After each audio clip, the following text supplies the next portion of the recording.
Alright, in today's video I'll be showing you a bunch of LEGO water techniques to improve your LEGO mocks.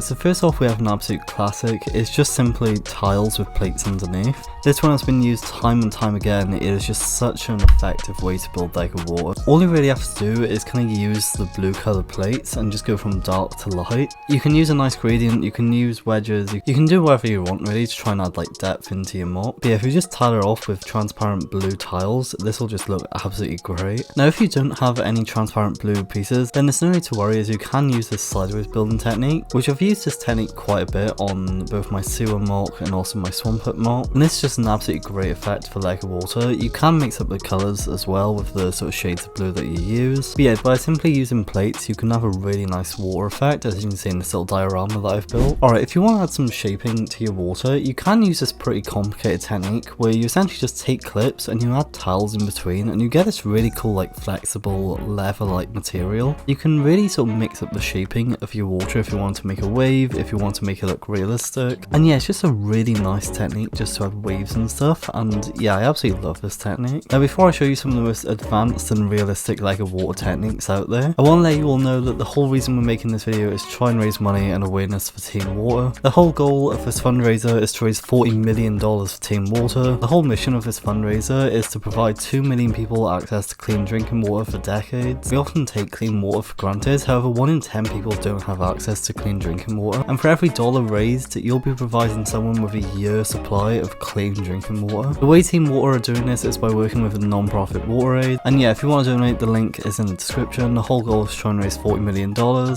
provide 2 million people access to clean drinking water for decades. Huge shout out to Mr. Beast and Mark Gruber for inviting me to be a part of this. But anyways, yeah, let's get back to LEGO water techniques. Alright, the next one is possibly one of my favourite LEGO water techniques out there, and that's using the plastic bags from LEGO sets. So because they do come in the LEGO box, they are technically a LEGO piece, and all you really have to do is just kind of like crinkle this up with your hands. Just have to like really scrunch her up. Then you can just use the scissors to cut it to the size that you need, and then you can just wedge this in between the plates, and it gives off such a realistic water effect, especially over some transparent blue tiles. Also, you can put any color underneath this, and as long as it's water, I guess it'll just look good. So you can see from this little mock that I made, I really just sort of scrunched her up, and yeah, it looks great. I use this exact same technique in my random hut mock, for those of you who remember that. The next one is probably the second most realistic way to do LEGO water, and that's just by making a mess. And what I mean by this is just kind of loosely put in transparent blue tiles just in like a little container type thing. It's really difficult to explain, but you can see from this LEGO beach diorama that I made as a part of Project 30 that you can make it look really realistic. For this one I did use some darker shades and some lighter shades of light blue transparent tiles. I even mixed in some transparent tiles. Now if you do want to do this, you don't have to use tiles, you can just use cheese slopes or studs. Either way it looks pretty good and it's a very realistic water effect. This next one is really great if you want to make a pond, but you can use these 1x2x5 bricks. You can get them in transparent blue and you can just kind of slot tiles in between. Now you can pick what colour tiles you want to put in between. Ideally if they're like round ones, this will work great. And yeah, I don't know, this gives off quite a nice little sort of pond effect. I don't know, this one I'm still working on / like trying to improve, but I feel like this works decently well. The next one is absolutely great if you want to make like kind of a rapid river, and you can actually use these flags. If you just stack these flag pieces, you can have this really nice river effect. As you can see in this little diorama, it looks absolutely amazing. I'm in love with this. All you really have to do is just kind of put the flags like overlapping each other, and then yeah, you can get this really nice effect. Now if you're making a microscale mock, another technique you can do is just kind of use these like slopes. And yeah, for microscale this just kind of works. Like, it's not my favorite technique, but it's also not my least favorite technique. It just kind of works and does the job. But yeah, those are some of the best LEGO water techniques out there. If you know any other ones that I completely missed out in this video, please do let me know in the comments. Yeah, hopefully you learned some new techniques today.